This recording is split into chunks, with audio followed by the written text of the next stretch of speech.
मैं बलवंत सिंह यादव, अध्यापक, Gandhi inter college Quba, Mehnajpur, Azamgarh. प्यारे बच्चों, ऑनलाइन की कक्षा में हिंदी विषय में निर्धारित जो संस्कृत व्याकरण है, उसमें हिंदी वाक्यों का संस्कृत में अनुवाद, इस विषय पर आज हम आपको जानकारी देंगे। अनुवाद एक ऐसी प्रक्रिया है जिसमें एक भाषा के शब्दों को दूसरी भाषा के शब्दों में परिवर्तित किया जाता है। तो आइए देखते हैं अनुवाद के बारे में। अनुवाद शब्द खुद संस्कृत भाषा का शब्द है, जिसमें अनु उपसर्ग, वद धातु और घय प्रत्यय का योग है। अनुवाद एक भाषा के शब्दों को दूसरी भाषा के शब्दों में बिना भाव परिवर्तन किए बदलना अनुवाद कहलाता है। इस बात को याद रखिएगा कि भाषिक परिवर्तन होता है अनुवाद में। अनुवाद एक प्रक्रिया है जिसमें जब हम एक भाषा के शब्दों को दूसरी भाषा के शब्दों में बदलते हैं तो ध्यान ये रखते हैं कि भाव नहीं बदलना चाहिए।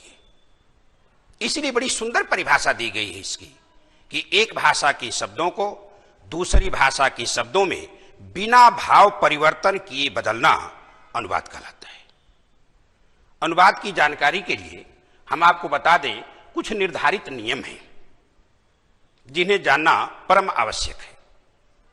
सबसे पहले तो हम जब किसी हिंदी वाक्य का संस्कृत भाषा में अनुवाद करते हैं तो ध्यान देते हैं वाक्य के कर्ता का। सबसे पहले हमें पकड़ना है कि इस वाक्य का कर्ता कौन है, और कर्ता जानने के लिए जब हम वाक्य पढ़ेंगे तो वाक्य की क्रिया से पहले जब हम कौन शब्द का इस्तेमाल करेंगे तो कर्ता मालूम हो जाता है। कर्ता क्रिया को करने वाला होता है। किसी भी वाक्य की क्रिया बिना कर्ता के संपन्न नहीं हो सकती। कर्ता शब्द आप समझ लीजिए, कर्ता का अर्थ ही है करने वाला। कर्ता कोई न कोई कार्य करेगा, इस बात को हमेशा याद रखिए। हम आप बोलचाल की भाषा में कह देते हैं कि देखो मोहन क्या कर रहा है, सोहन क्या कर रहा है, तो देख कर आने वाला कहता है सर वो कुछ नहीं कर रहा है, केवल बैठा है।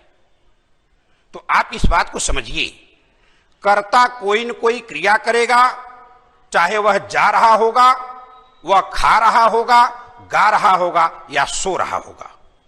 वो सो रहा है तो भी सोने वाला कार्य कर रहा है, बैठा है तो भी बैठने वाला कार्य कर रहा है। तो कर्ता हमेशा कोई न कोई कार्य करेगा। तो अनुवाद के लिए सबसे पहला जो आवश्यक है वाक्य में जो पदार्थ, वह है कर्ता। तो कर्ता हम जानेंगे, और कर्ता जानने के बाद देखिए हमने लिखा है या पुरुष का ज्ञान। पुरुष का ज्ञान। अब देखेंगे कि जो कर्ता वाक्य का है वह किस पुरुष का है, वह किस पुरुष का है, इसको हमें जानना पड़ेगा। कर्ता के पुरुष का ज्ञान। संस्कृत में 3 पुरुष हैं, आप देख रहे हैं, प्रथम पुरुष, मध्यम पुरुष और उत्तम पुरुष। प्रथम पुरुष को अन्य पुरुष के नाम से भी जाना जाता है। कोई कभी प्रश्न कर दे कि अन्य पुरुष, तो आप समझ लीजिए वो प्रथम पुरुष के बारे में पूछ रहा है। तो प्रथम पुरुष में कोई नाम, मैं बहुत ही आसान सरल तरीके से आपको समझा रहा हूं, पुरुष ज्ञान को देखिएगा। मैं और तुम को छोड़ दिया जाए, मैं और तुम के रूपों को छोड़ दिया जाए तो दुनिया में जो भी नाउन प्रोनाउन बचते हैं, जो भी संज्ञा सर्वनाम है, सब प्रथम पुरुष में है। याद रखिए, तुम और मैं के रूपों को छोड़ दिया जाए तो शेष जितनी भी संज्ञाएं हैं, जितने भी सर्वनाम हैं, सब प्रथम पुरुष के अंतर्गत आते हैं। कोई भी नाम प्रथम पुरुष के अंतर्गत आता है, चाहे वो राम हो, श्याम हो, सीता हो, गीता हो या हिमालय हो, कोई भी नाम। तो नाम हमेशा प्रथम पुरुष में आएगा और उसके साथ सर्वनाम कौन कौन आएंगे? सिर्फ तुम और मैं के रूपों को छोड़ दो, क्योंकि तुम मध्यम, मैं उत्तम और शेष प्रथम। ये फार्मूला याद रखिए। मैं उत्तम हूं, तुम मध्यम हो और शेष जितने बचते हैं सब प्रथम है। बोलने वाला सदैव उत्तम होता है, जिसे बात कही जाती है वो मध्यम होता है, और जिसके बारे में बात कही जाती है वो प्रथम होता है। प्रथम पुरुष को अन्य पुरुष क्यों कहते हैं? उसके पीछे कारण यह है कि वक्ता और श्रोता के बीच में वो नहीं है। जैसे मैं आपसे कहूं कि तुम मोहन को बुला लाओ, तो मोहन यहां नहीं है, यहां सिर्फ मैं और तुम। वह यहां नहीं है, और आप जानते हैं अभी हमने कहा किसी का भी नाम प्रथम पुरुष में आता है, तो मोहन नाम है, वह प्रथम पुरुष का है, यहां नहीं है बोलते वक्त, इसलिए उसको अन्य पुरुष भी कहा जाता है। तो पुरुष का ज्ञान समझ लीजिए आप, प्रथम पुरुष, मध्यम पुरुष और उत्तम पुरुष। ये जो पुरुष है वह वचन भेद से 9 भागों में, 9 रूपों में पाया जाता है। पुरुष का विभाजन किया गया वचन भेद से, तो आप देखिए ये 9 हो गए, एक वचन, द्विवचन, बहुवचन। आप हिंदी पढ़ रहे हैं, प्रश्न कर सकते हैं कि सर हिंदी में ये द्विवचन कहां से आ गया? तो आप हिंदी वाक्यों का संस्कृत में अनुवाद करने जा रहे हैं, इसलिए संस्कृत भाषा का जो व्याकरण है उसका ज्ञान होना आवश्यक है। तो ये 3 पुरुष और 3 वचन के अनुसार पुरुष 9 प्रकार के हो गए। तो वचन का ज्ञान, पुरुष का ज्ञान आपको हो गया। वचन देखिए, वचन के बारे में समझिए। यहां तो हमने धातु रूप दे दिया है, क्योंकि पुरुष का ज्ञान कराया है। वाक्य में कर्ता होगा, क्रिया होगी, कर्ता का पुरुष हमने बता दिया, तो क्रिया के बारे में समझिए। लिखा है धातु रूप। जब आपको गुरुजी कहते हैं कि गम धातु का रूप याद करके आओ, पठ धातु का रूप याद करके आओ, तो आप रूप क्या चलाते हो? पठति पठतः पठन्ति। ये आप रूप चलाते हो किसका? धातु का। यदि कोई धातु की परिभाषा पूछे तो आप बताएंगे क्रिया के मूल रूप को धातु कहते हैं। याद रखिए, बड़ी सुंदर परिभाषा है। क्रिया के मूल रूप को धातु कहते हैं। जैसे पठति क्रिया है, पठति का मूल रूप क्या है? पठ। गच्छत क्रिया है, मूल रूप है गम। भवति क्रिया है, मूल रूप है भू। तो क्रिया का जो मूल रूप है वही धातु है। और याद रखिएगा, क्रियाओं का जो लिंग है, कर्ता के लिंग के अनुसार क्रिया प्रभावित नहीं होती। कर्ता के लिंग का क्रिया पर प्रभाव नहीं पड़ता। आगे हम आपको बताएंगे, बड़ी विस्तार से बताएंगे। तो ये जो क्रिया है, प्रथम पुरुष, मध्यम पुरुष, उत्तम पुरुष, ये भी 3 पुरुष में है। आपको कर्ता में हमने बताया कि 3 पुरुष है, और वचन भी कर्ता में 3 मिले, इसमें भी 3, तो क्रिया के भी 9 रूप मिले। अनुवाद में इस बात को ध्यान रखिएगा, कर्ता जिस पुरुष और जिस वचन का होगा, क्रिया भी उसी पुरुष और उसी वचन की होगी। अनुवाद का पहला अति आवश्यक नियम कि कर्ता जिस पुरुष और जिस वचन का होगा, क्रिया उसी पुरुष और उसी वचन की होती है। इसलिए स्वतंत्र कर्ता कहा जाता है। कर्ता स्वतंत्र होता है और क्रिया तो उसकी चेरी है। एक बात याद रखिएगा, परीक्षा में कभी कभी वाक्यों को शुद्ध करने के लिए दे दिया जाता है, तो बच्चे क्या करते हैं कि क्रिया के अनुसार कर्ता को बदल देते हैं। ऐसा नहीं करना चाहिए, इसको याद रखिएगा। बोर्ड की परीक्षा में बच्चे प्रायः गलती करते हैं कि क्रिया के पुरुष और वचन के अनुसार वे कर्ता को बदल देते हैं, जबकि ऐसा नहीं होना चाहिए। कर्ता के पुरुष और वचन के अनुसार क्रिया को बदला जाता है। तो क्रिया के भी वचन का ज्ञान होना चाहिए। क्रिया भी कई प्रकार की हो गई? 9 प्रकार की। आप देख रहे हैं, पुरुष और वचन के अनुसार क्रिया भी 9 प्रकार की। तो 9 प्रकार के कर्ता और 9 प्रकार की क्रिया। तो आप अनुवाद जब भी बनाएंगे, अभी हमने कहा कि कर्ता अगर प्रथम पुरुष एक वचन का है तो क्रिया भी प्रथम पुरुष एक वचन की लगेगी। जैसे ये कह दिया जाए कि मोहन पढ़ता है, छोटा सा उदाहरण देखिए, मोहन पढ़ता है, वाक्य मिल गया आपको। मोहन क्या है? मोहन एक नाम है। वो बड़ा आदमी है, छोटा बालक है, उससे मतलब नहीं, हमको नाम से मतलब है। ये व्याकरण है, शब्द ब्रह्म है। तो मोहन एक नाम है और नाम किस पुरुष में है? प्रथम पुरुष। अभी हमने आपको बताया था कि किसी का भी नाम पूरे ब्रह्मांड में, चाहे जो भी नाम है, चाहे जो भी संज्ञाएं हैं, सब प्रथम पुरुष में आती हैं। तो मोहन एक नाम है, अकेला है, एक वचन है, इसलिए क्रिया भी प्रथम पुरुष एक वचन की लगेगी, पठति। आपका अनुवाद बनेगा मोहनः पठति।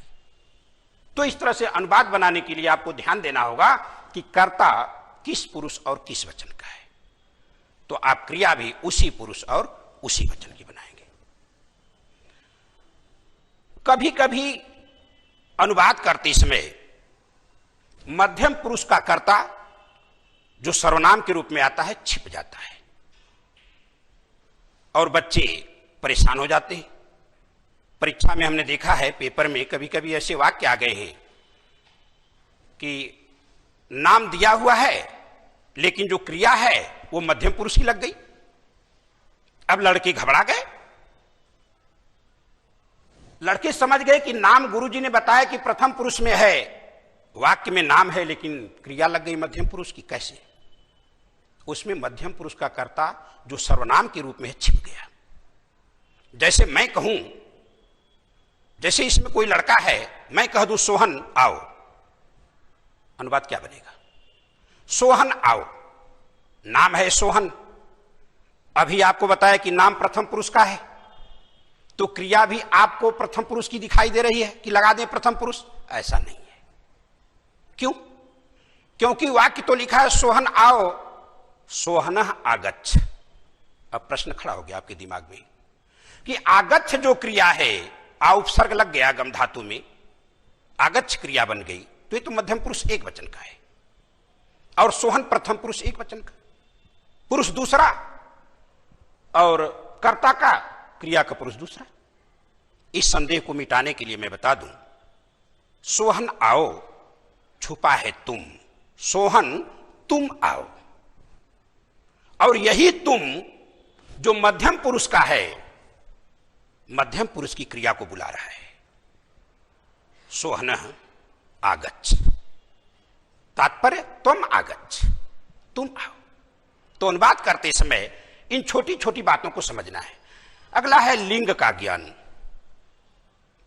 देखिए, हमारे हिंदी में तो 2 ही लिंग हैं, लेकिन संस्कृत में 3 लिंग हैं। 3 लिंग हैं, पुल्लिंग, स्त्रीलिंग और नपुंसकलिंग। ध्यान दीजिएगा, यह लिंग कर्ता के लिंग का ज्ञान कराने के लिए बताया गया है। कर्ता के लिंग का क्रिया पर कोई प्रभाव नहीं पड़ता, याद रखिएगा। कर्ता के लिंग के अनुसार क्रिया कभी नहीं बदलती। व्याकरण में अष्टाध्यायी में स्वयं पाणिनि ने लिखा है इस बात को, और वरदराज ने भी इसका उल्लेख किया है। पतंजलि ने खुद महाभाष्य में कहा है कि कर्ता के लिंग के अनुसार क्रिया कभी नहीं बदलती, अर्थात क्रिया पर कर्ता के लिंग का प्रभाव नहीं पड़ता। कैसे?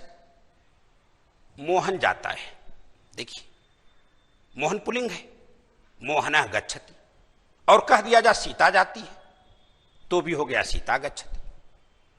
तो कर्ता का लिंग भले बदले लेकिन क्रिया का लिंग नहीं बदलता।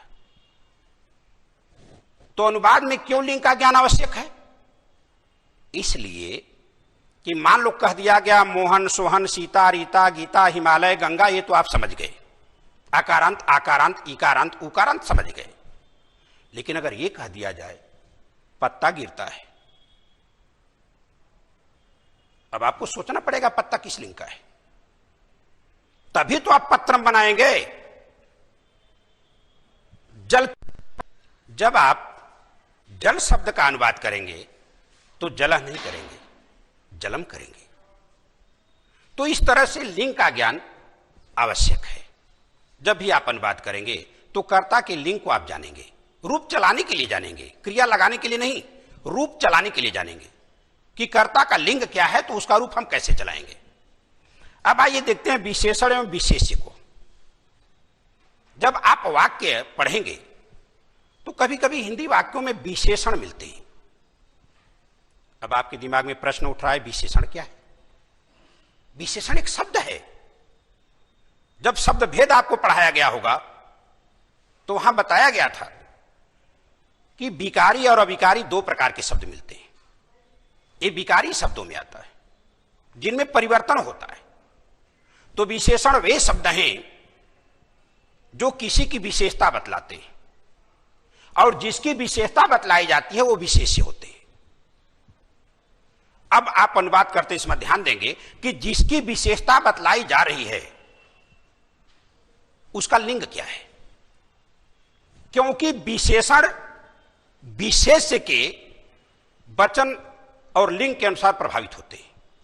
बात समझिएगा, जो विशेषण शब्द हैं, क्योंकि शब्द आपको मिलेगा, व्याकरण में लाल आ गया तो आपको लाल रंग वहां नहीं मिलेगा, लाल शब्द मिलेगा जो आपको बताएगा लाल रंग की तरफ। तो विशेष किस लिंग का है, किस वचन का है, किस पुरुष का है, उसी के अनुसार आपका विशेषण बदलेगा। जैसे घोड़ा आ गया, लाल घोड़ा आ गया, तो क्या होगा? लाल शब्द है, रक्त है। लाल साड़ी आ गई, चूंकि घोड़ा अश्व है वहां, तो रक्त है आपका। अगर साड़ी आ गई, लाल साड़ी, तो साटिका तो स्त्रीलिंग हो गई, तब विशेषण वही लाल शब्द किस में बदलेगा? रक्ता में बदलेगा। तो इसीलिए विशेषण और विशेष्य का ज्ञान होना आवश्यक है कि वाक्य में जो विशेष्य है, जिस शब्द की विशेषता बतलाई जा रही है, वह किस लिंग, किस पुरुष, किस वचन का है। तो विशेषण का लिंग वचन वही हो जाएगा, पुरुष वही हो जाएगा। अब देखिए, कोई भी अनुवाद आप करेंगे तो उसमें आपको क्रिया के लकार को जानना पड़ेगा, कारकों को जानना पड़ेगा, प्रत्यय को जानना पड़ेगा, बहुत सी जानकारी चाहिए। आइए क्रम से हम बताते हैं अनुवाद में लकारों का प्रयोग। आप लकार पढ़ते आए, कभी सोचे हैं कि इसको लकार क्यों कहते हैं? शायद कभी नहीं सोचे होंगे, प्रश्न भी नहीं किए होंगे गुरुजी से अपने कि इसको हम लकार कहते क्यों हैं। लकार पढ़ते चले आए और शायद 5 लकार पढ़े होंगे। संस्कृत में 10 लकार होते हैं, 10 गढ़ हैं धातुओं के और 10 लकार हैं। इसको लकार क्यों कहते हैं? क्योंकि सब में ल है।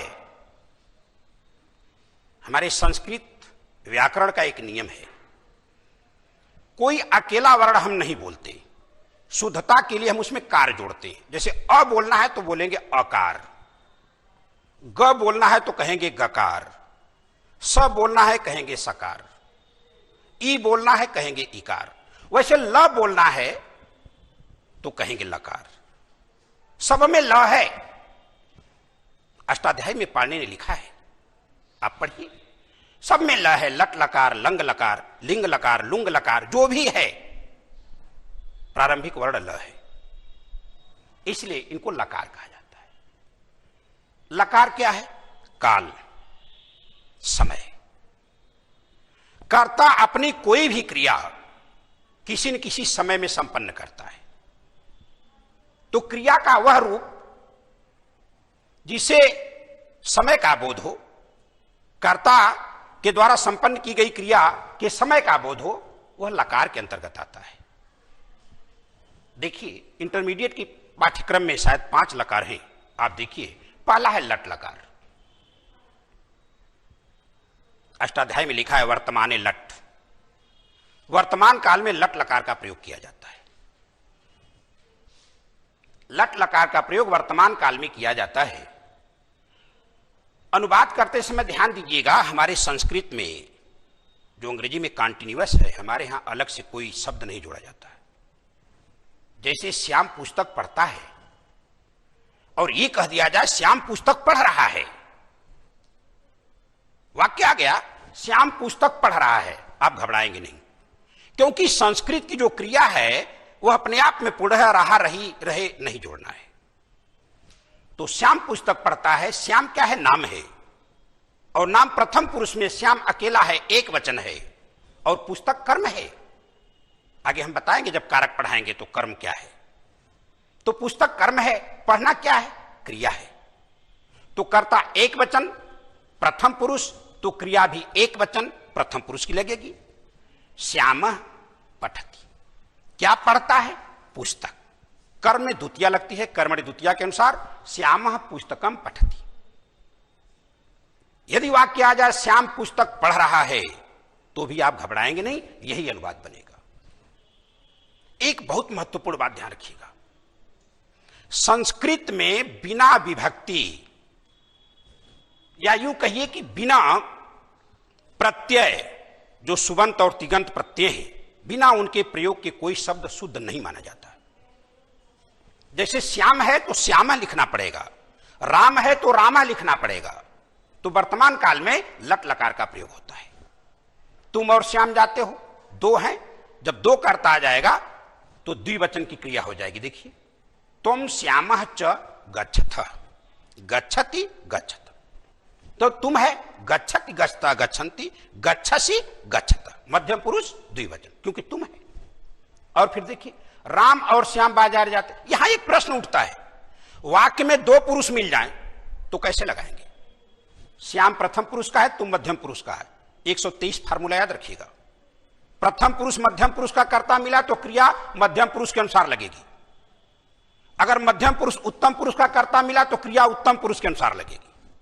तो वर्तमान काल में क्रिया संपन्न हो रही है लट लकार। लंग लकार क्या है, भूतकाल, कर्ता के क्रिया का समय बीत चुका है। यहां भी चुका चुकी हमारे संस्कृत में नहीं है। देखिए, छात्र चला गया, जाने वाला काम संपन्न, छात्र चला गया, छात्र नाम है, कोई भी नाम, संज्ञा सर्वनाम हमने बताया। तो छात्र अकेला है, एक वचन, चला गया, लंग लकार, अगच्छत, प्रथम पुरुष एक वचन। छात्रा चली गई, देखिए मैं क्यों ये दिया उदाहरण, क्योंकि अगच्छत दोनों में है। आप देखिए, दोनों में अगच्छत है, क्रिया लिंग से नहीं प्रभावित होती। छात्र पुल्लिंग है, छात्रा स्त्रीलिंग है, लेकिन क्रिया वही है। भविष्यत काल वह समय जिसमें भी कर्ता को अपनी क्रिया संपन्न करनी है, लिट लकार में आता है। जैसे वह पढ़ेगा, न तो पढ़ रहा है न पढ़ चुका है, बल्कि अभी पढ़ेगा, वो भविष्यत काल आने वाला समय। तो उसमें भविष्यत काल की क्रिया लगती है, रूप लगता है, शब्द रूप, धातु रूप, जो भी आप चलाएंगे तो ध्यान देंगे काल का। वह पढ़ेगा, वह सर्वनाम है। मैंने आप कहा तुम और मैं के रूपों को छोड़ करके जितने भी सर्वनाम हैं सब प्रथम पुरुष में आते हैं। तो वह न तो तुम है न मैं, इसलिए प्रथम पुरुष, वह अकेला एक वचन, सह। पढ़ेगा, पठिष्यति पठिष्यतः पठिष्यन्ति, रूप चलता है, तो सह पठिष्यति। तुम कब आओगे, कब, देखो अव्यय है, इसका रूप नहीं चलता। अव्यय वे अविकारी शब्द हैं जिनके रूप नहीं चलते। संस्कृत में परिभाषा है, सदृशम त्रिशुलिंगेषु सर्वासु च विभक्तिषु वचनेषु च सर्वेषु यत्न वेतद अव्ययम्, जिसमें कोई परिवर्तन नहीं होता, सभी लिंगों, सभी वचनों, सभी विभक्तियों में समान रहता है, वो अव्यय है। अनुवाद क्या बना, तुम मध्यम पुरुष एक वचन, त्वम, कब, कदा, कदा माने कब, गमिष्यसि, मध्यम पुरुष एक वचन, तुम कब जाओगे, प्रश्नवाचक है। लोट लकार क्या आज्ञार्थक है, मैं लकार बता रहा हूं, अभी कारक सब विभक्तियां बताना है। लोट लकार आज्ञार्थक, किसी को आज्ञा देना, तुम पढ़ो, तुम जाओ, तुम खाओ, तो वो सब चीजें, या इच्छा अनुमत के लिए भी इसका प्रयोग होता है। देखिए, वह जाए,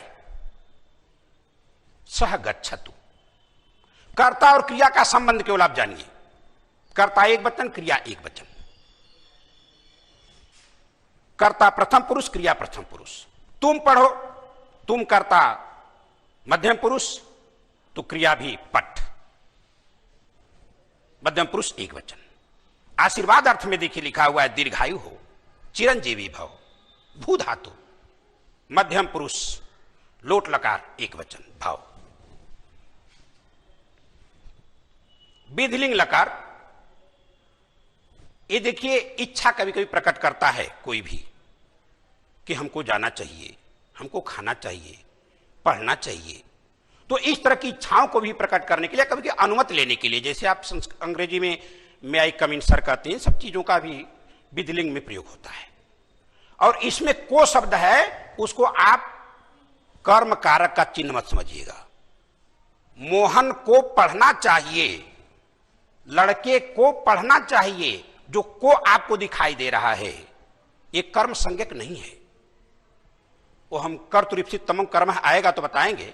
यहां देखिए, लड़के को पढ़ना चाहिए, विधिलिंग लकार, पठेत पठताम पठेयु, पठ पठतम पठेत, रूप चलता है, लड़का है, एक वचन है, बालक, क्रिया भी एक वचन बनेगी, प्रथम पुरुष पठेत।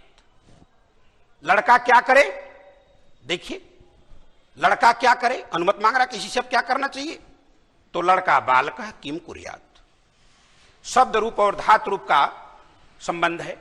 कुछ विशेष चीजें अनुवाद में आप समझ लीजिए। जब वाक्य में दो कर्ता हो, च से जुड़े हो, तो क्रिया द्विवचन। मध्यम पुरुष के साथ प्रथम पुरुष का कर्ता, जैसा हमने आपको बताया था, तो मध्यम पुरुष की क्रिया लगेगी। उत्तम पुरुष का कर्ता अगर प्रथम मध्यम के साथ आ जाए तो क्रिया उत्तम पुरुष की लगेगी। 123 फार्मूला याद रखिएगा, हमेशा प्रथम के बाद मध्यम, मध्यम के बाद उत्तम, ये क्रिया लगती है। और कभी कभी वा से कर्ता जुड़ जाते हैं, मोहन अथवा सोहन जाए, तो अथवा हो गया, माने एक जाए, तो क्रिया भी एक वचन की लगेगी। मुझे उम्मीद है कि आज का पढ़ाया हुआ, दिया हुआ मेरा ज्ञान आपकी समझ में आया होगा। अब अगली वीडियो में हम आपको अनुवाद में कारकों के प्रयोग के बारे में बताएंगे। धन्यवाद।